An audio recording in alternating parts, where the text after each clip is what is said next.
नमस्कार students, how are you? My name is Ashish Modi. फिर से मैं मोदी क्लासेस में आपका स्वागत करता हूं।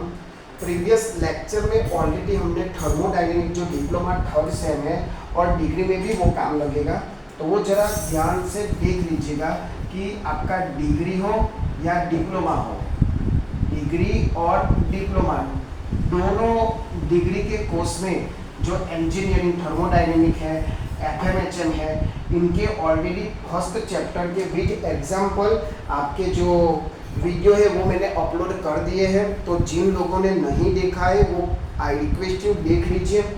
आज मैं नया एक subject term theory of machine जो आपके डिग्री में भी आएगा और डिप्लोमा में भी आएगा, वो जरा ध्यान से देख लीजिए। आज चैप्टर फर्स्ट इंट्रोडक्शन, जिसमें आपका बेसिक सब चैप्टर का बेसिक फर्स्ट चैप्टर होता है, तो ये वीडियो आप स्किप कर चुके और सेकंड वीडियो देख लेंगे तो नहीं कुछ समझ में आएगा।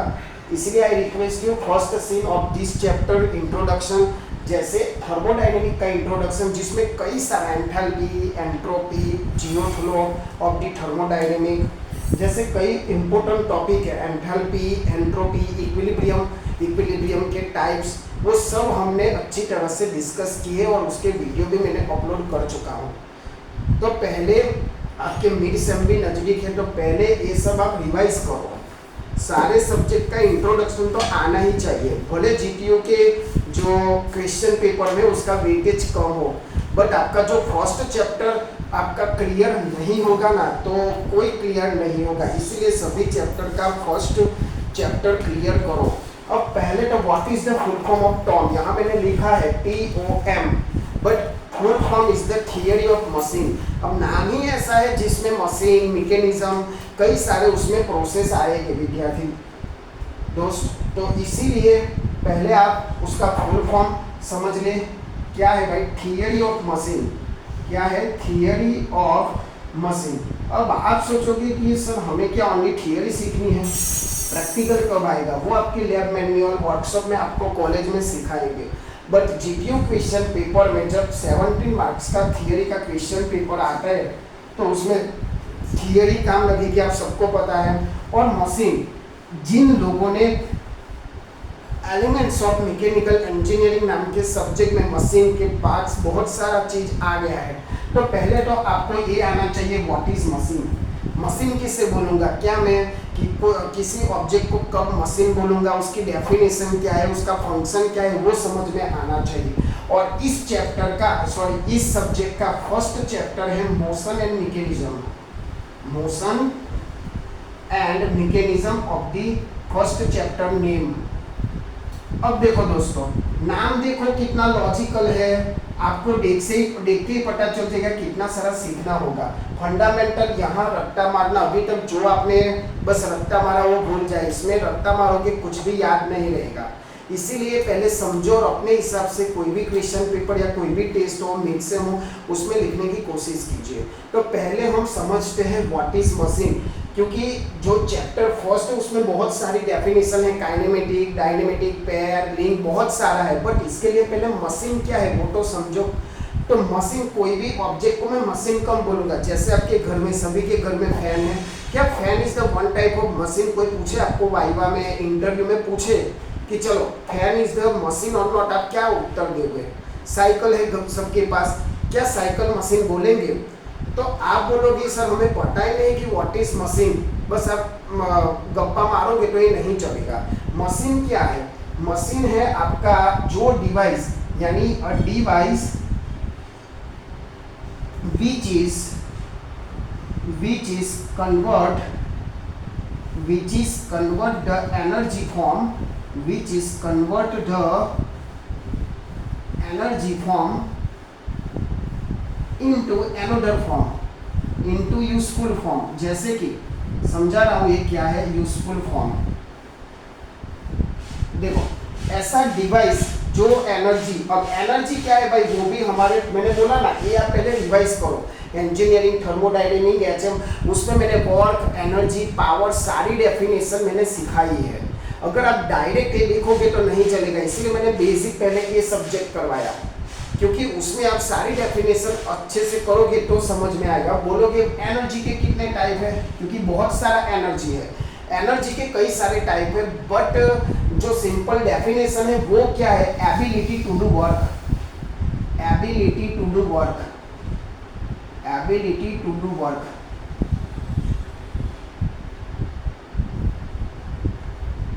ठीक है, यानी इसको हम कैसे समझते हैं कि किसी बंदे को मैंने 2 पेपर लिखने को बोला, सेम टू सेम दूसरे बंदे को भी दूसरे वही पेपर दिया, तो क्या सभी बंदे एक ही टाइम पे लिख पाओगे? नहीं, कोई 5 मिनट में लिखेगा, कोई 7 मिनट में लिखेगा, कोई जल्दी भी लिख देगा, किसी को देर लगेगी। तो मतलब उसको एनर्जी को डिफाइन करती है कि इस बंदे में एनर्जी इतना ज़्यादा है।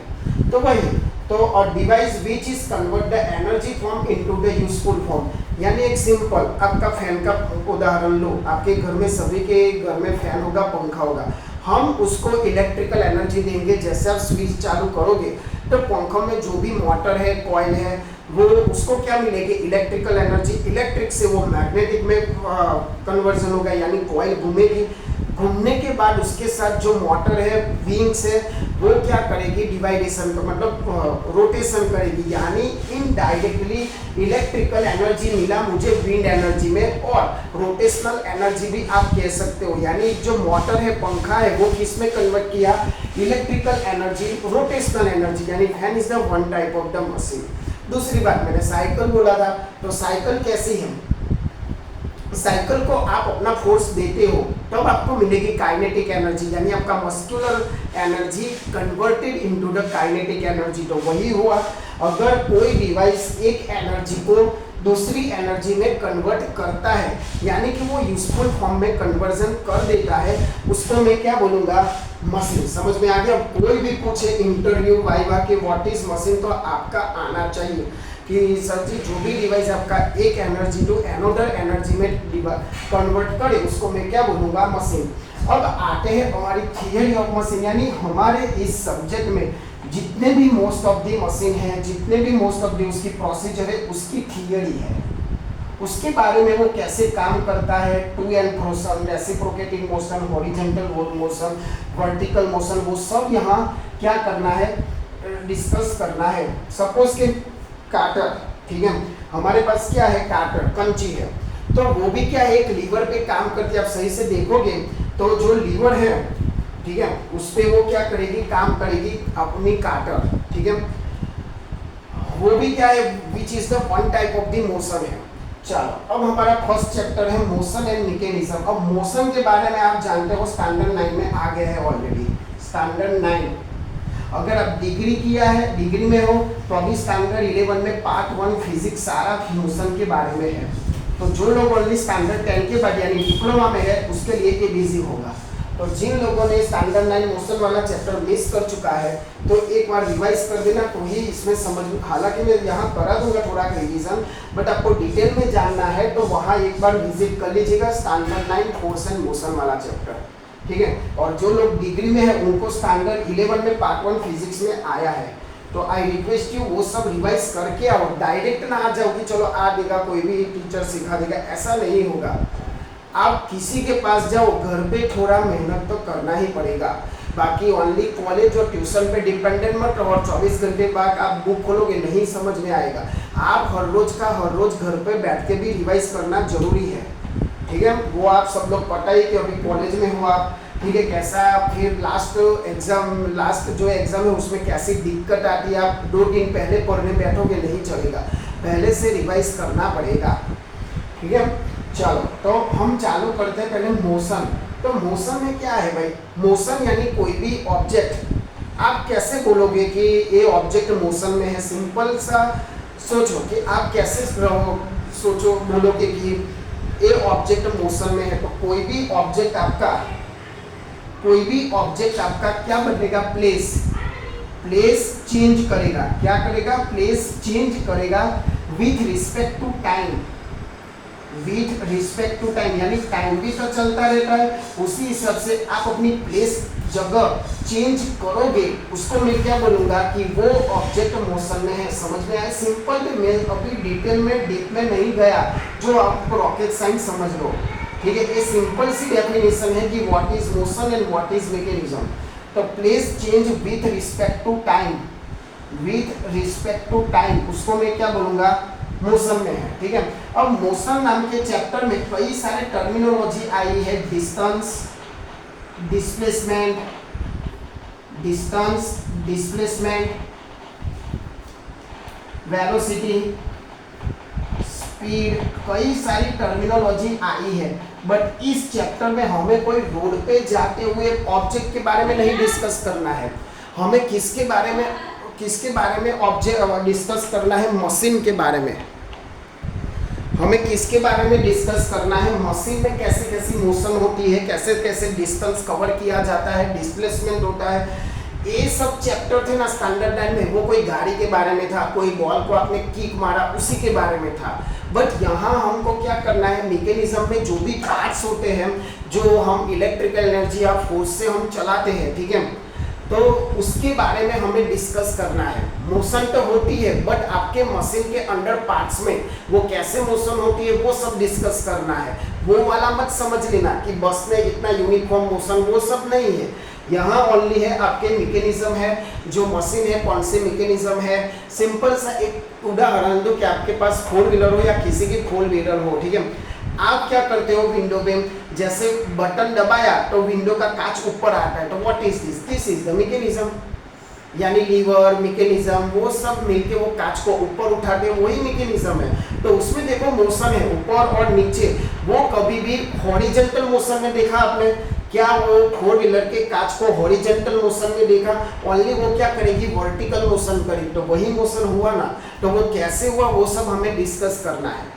समझ में आया कौन सी मोशन कौन से मैकेनिज्म में होती है। चलो तो थोड़ा आगे चलते, थोड़ा कॉपी कर लो कि कौन कौन सी टर्मिनोलॉजी है। मैं बता देता हूँ, what is the distance. Distance यानी जो भी पार्ट कवर करेगा ऑब्जेक्ट, जो भी पार्ट कवर करेगा ऑब्जेक्ट, इसको मैं क्या बोलूँगा, डिस्टेंस। डिस्प्लेसमेंट वही initial position, final position. Velocity यानी displacement upon time, and speed यानी डिस्टेंस अपॉन टाइम। ये याद रखना, वेलोसिटी के साथ डिस्प्लेसमेंट आएगा और स्पीड के साथ डिस्टेंस आएगा। वो थोड़ी ओल्ड पुरानी चीज़, हालांकि हमें ये सब काम नहीं है, बट वो थोड़ा नॉलेज अपने दिमाग में रखना। ये अभी बहुत इंपॉर्टेंस नहीं, इसलिए मैं नहीं लिखा रहा सबकी डेफिनेशन। अगर आपको जानना है तो ऑलरेडी स्टैंडर्ड 9 में मैंने बोला ना कि स्टैंडर्ड 9 में पूरा चैप्टर है, बट अभी वेलोसिटी, स्पीड, वो सब में हमें पढ़ना नहीं है, हमें पढ़ना है मैकेनिज्म में, ठीक है, जो काइनेमेटिक, डायनेमिक जो भी है वो। चलो कॉपी कर लो फटाफट, आगे हम जाते सीधा मैकेनिज्म पे, जिसमें बेसिक टर्मिनोलॉजी आपको आएगी। फटाफट कॉपी करो, उसके बाद हम मैकेनिज्म पे चलते हैं। चलो अब थोड़ा आगे चलते हैं मैकेनिज्म के बारे में, जो आपके चैप्टर का as per Gujarat technological university का जो सिलेबस, ये बेसिक है, ये है, बट अभी मैंने जो सिलेबस है वो चालू नहीं किया है। तो अभी हम स्टार्ट कर देते हैं मैकेनिज्म के बारे में। यानी पहला आपकी टर्मिनोलॉजी है काइनेमेटिक। क्या है भाई, काइनेमेटिक, टाइटल लगाओ काइनेमेटिक। ये चीज़ें ऑलरेडी मैंने थर्मोडायनेमिक में, एलिमेंट्स ऑफ मैकेनिकल इंजीनियरिंग में वो सब रिवाइज किया है। फर्स्ट है काइनेमेटिक्स,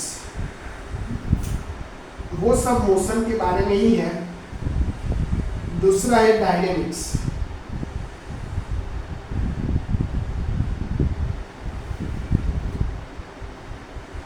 अच्छा तो स्टार्ट करते हैं। कभी कभी ना आप लोग क्लास में सपोज के कोई बंदा कुछ चीज़ लाता है खाने के, वो सभी मतलब मोस्ट ऑफ द स्टूडेंट्स बिना पूछ के वो खा लेते, चॉकलेट है कि कोई भी कुछ भी हो, स्नैक हो। बट कोई स्टूडेंट्स क्या, कहाँ से लाया, किसने दिया, कैसा लाया, वो सब पूछता रहता है। अब आप क्या इसमें से पसंद करते हो, आपकी पसंद है।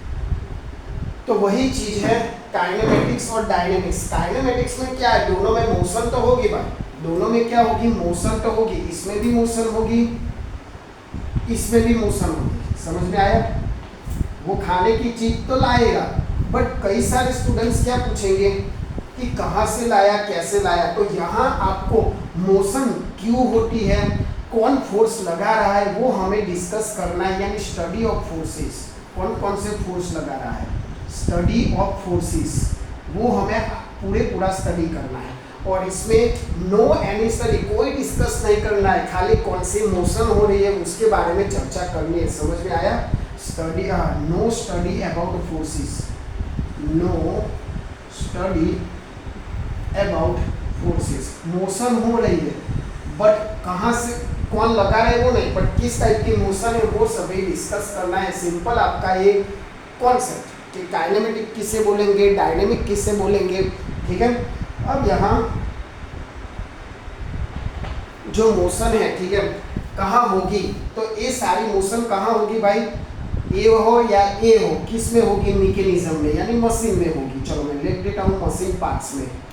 बोथ टाइप मोशन किस में होगी, मशीन के पार्ट्स में होगी, और दोनों मशीन के पार्ट्स में ही होगी, ठीक है। अब इसके एग्जांपल में हम क्या लिख देंगे, जैसे पिस्टन, पिस्टन मोशन कर रहा है, ठीक है, ऊपर नीचे, अभी मैंने कांच का और ग्लास का उदाहरण दिया था, वैसे भी पिस्टन हमेशा। फिर कैम एंड फॉलोवर जो गाड़ी में आता है, cam and follower, inlet valve, आपने elements of mechanical engineering subject पढ़ा हो तो ये सब आपको वर्ड्स नए नहीं लगेंगे। अगर वो सब मिस कर चुके हो और मैकेनिकल में तो ये सब वर्ड्स आपको नए लगेंगे।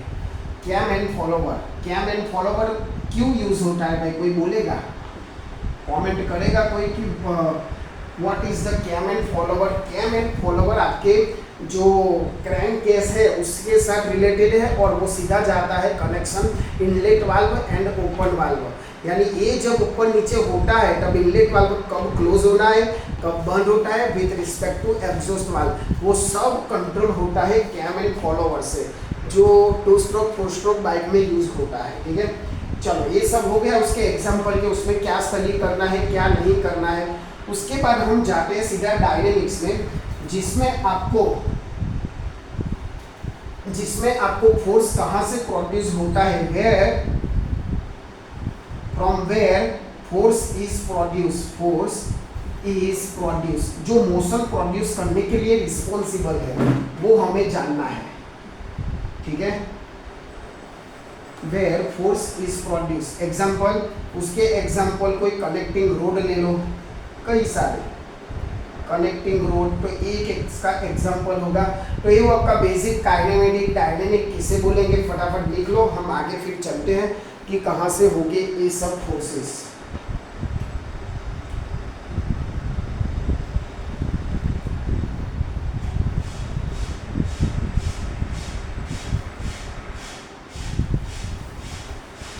चलो ठीक है, उसके बाद ये तो हो गया आपका बेसिक। अब आपने सुना ही होगा फिजिक्स में स्केलर एंड वेक्टर, तो what is the scalar and vector,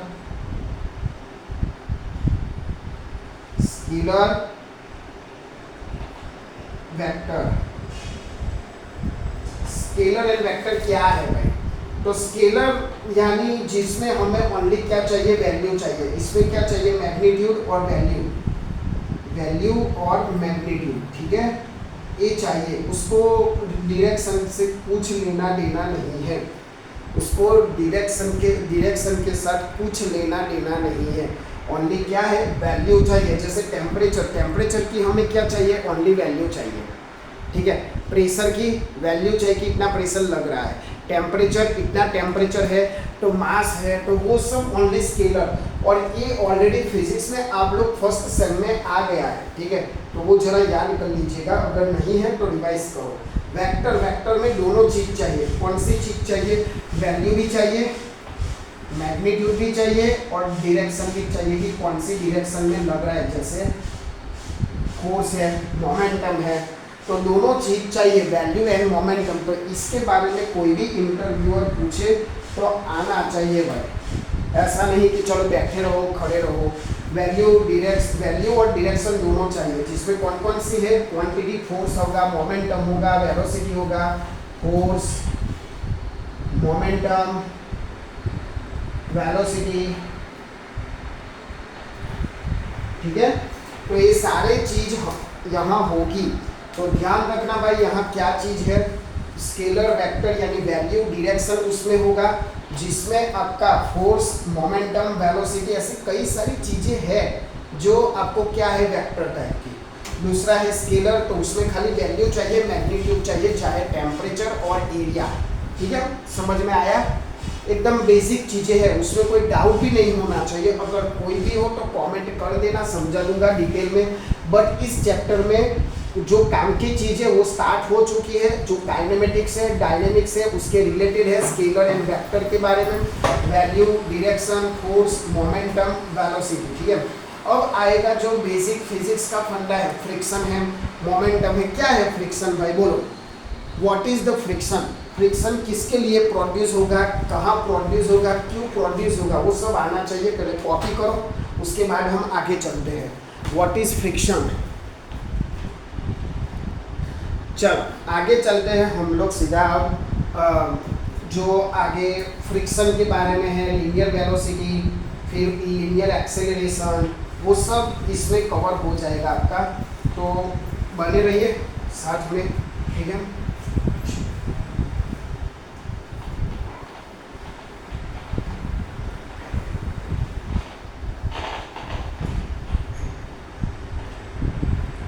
चलो जाते हैं आगे की डेफिनेशन फ्रिक्शन पे। अब क्या है फ्रिक्शन भाई? It is the one type of the force. आप स्टैंडर्ड 8 में नजर करोगे तो फ्रिक्शन के मतलब फोर्स के टाइप है, उसमें friction force, muscular force, gravitational force.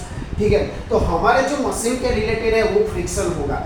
Friction के बिना ना तो आपकी मशीन घूमेगी एक दूसरे के मोशन में, ना तो आगे बढ़ पाएगा। So the friction is very important, भले उसका डिसएडवांटेजेस हो या एडवांटेजेस हो, बट फ्रिक्शन चाहिए या चाहिए। फ्रिक्शन के सिवा आप चल भी नहीं पाओगे, आपको पता भी है कि फ्रिक्शन कितना इंपॉर्टेंट है, लिख भी नहीं पाओगे, कुछ नहीं कर पाओगे। ठीक है, तो friction is very important for mechanism. ठीक है, तो फ्रिक्शन के लिए क्या चाहिए? टू ऑब्जेक्ट चाहिए, वो तो ऑलरेडी चाहिए। टू ऑब्जेक्ट चाहिए, टू ऑब्जेक्ट नेसेसरी आपको चाहिए। ठीक है, जिसमें दो कंडीशन है। तो दोनों ऑब्जेक्ट,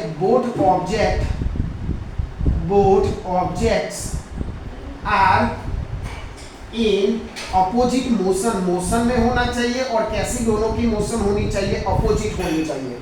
ध्यान रखना कि कैसी होनी चाहिए, कि जो आपके टू ऑब्जेक्ट है, both object are in opposite motion, यानी ये जो ऑब्जेक्ट है वो अपोजिट मोशन में होना चाहिए। दूसरा one object is steady, one object is steady. एक ऑब्जेक्ट आपका कैसा होना चाहिए? स्टेडी। और दूसरा ऑब्जेक्ट मोशन में, अनदर ऑब्जेक्ट, और अनदर ऑब्जेक्ट क्या होना चाहिए? आपका मोशन में होना चाहिए। ठीक है, हाँ, one object is steady and another object in motion, another object is motion, is in motion भी लिख सकते हो, कोई दिक्कत नहीं है। ठीक है, समझ में आया? तो ये जरा ध्यान रख लीजिएगा कि फ्रिक्शन में क्या क्या चाहिए। तो टू ऑब्जेक्ट चाहिए। अब कितना फ्रिक्शन होगा, क्या नहीं, वो किस पे डिपेंडेंट है? Depend on surface, depend on material. याद रखना, depend on material, depend on material. Surface, कैसी आपकी सरफेस है वो उसके भी डिपेंडेंट करेगा। चलो समझ में आया क्या है क्या नहीं।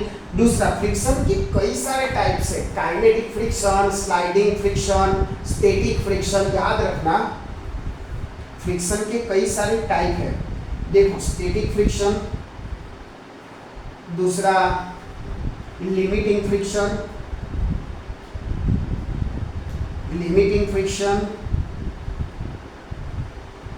दूसरा स्लाइडिंग फ्रिक्शन, रोलिंग फ्रिक्शन, कई सारे टाइप है। बट आपको ओनली फ्रिक्शन के बारे में जो बेसिक कॉन्सेप्ट है ना वो ध्यान रखना है।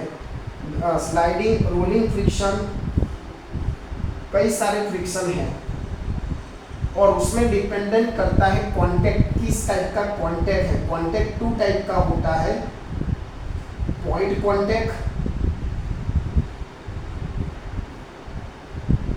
कांटेक्ट और दूसरा लाइन कांटेक्ट। उसको समझ में आया क्या है क्या नहीं? फ्रिक्शन किस पे डिपेंडेंट है? देखो, पहले तो एक कंडीशन होगी, ए होगी तो आपका फ्रिक्शन प्रोड्यूस होगा। फ्रिक्शन प्रोड्यूस होने के बाद इसका type static friction, limited friction, sliding friction, वो एक इम्पोर्टेंट है, ठीक है। बट उसमें किस टाइप का कांटेक्ट है, अब देखो सिंपल कि दो ऑब्जेक्ट है, ठीक है। अब सपोज के ए ऑब्जेक्ट है, ठीक है। ए देखो ए एरिया कितना एरिया कांटेक्ट में है, यानी ए आपका लाइन कांटेक्ट है। और दूसरा सपोज के कार के व्हील जो गोल गोल घूमते हैं अपनी जमीन पे, तो उसका और उसका पॉइंट कांटेक्ट है। तो याद रखना जब लाइन कांटेक्ट हो तब फ्रिक्शन ज़्यादा होगा, और पॉइंट कांटेक्ट में जैसे हमारे कार के व्हील या कोई भी वो भमरदा ले लो, ठीक है, वो भी क्या करता है पॉइंट कांटेक्ट में घूमता है। तो जब पॉइंट कांटेक्ट होता है ना तब फ्रिक्शन आपका कम होता है, और जो लाइन कांटेक्ट होता है जैसे अभी मैंने मोबाइल रखा था तो वो हुआ आपका स्लाइडिंग फ्रिक्शन, और जो कार व्हील वाला है वो रोलिंग फ्रिक्शन हुआ। समझ में आया फ्रिक्शन? तो उसमें फ्रिक्शन मतलब रोलिंग फ्रिक्शन हमेशा कैसा होता है, कम होता है कंपेयर टू स्लाइडिंग फ्रिक्शन, याद रखना।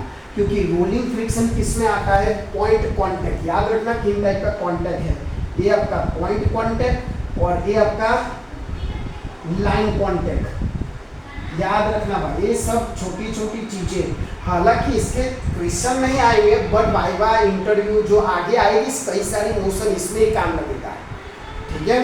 पूछ सकते हैं आपके एग्जाम्पल में भी, अब जब हम इस चैप्टर के सम्स करेंगे उसमें पूछ सकते हैं कि भैया किस टाइप का फ्रिक्शन है, अब डिसाइड करो, तो उसमें आपको आना चाहिए, ठीक है।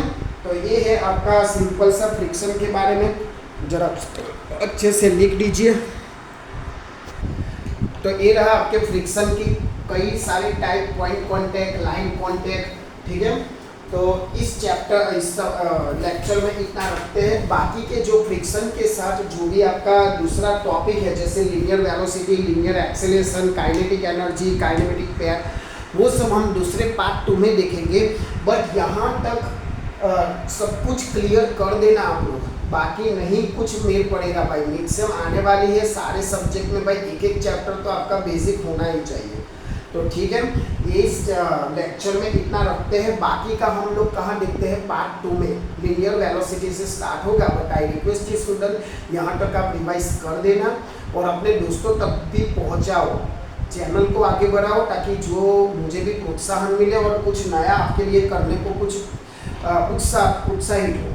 आप अपने फ्रेंड्स तक भी पहुँचाए जो लोग महंगे ट्यूशन अफोर्डेबल नहीं कर पाते, ठीक है, उनको भी थोड़ा समझ में आएगी मैकेनिकल क्या है।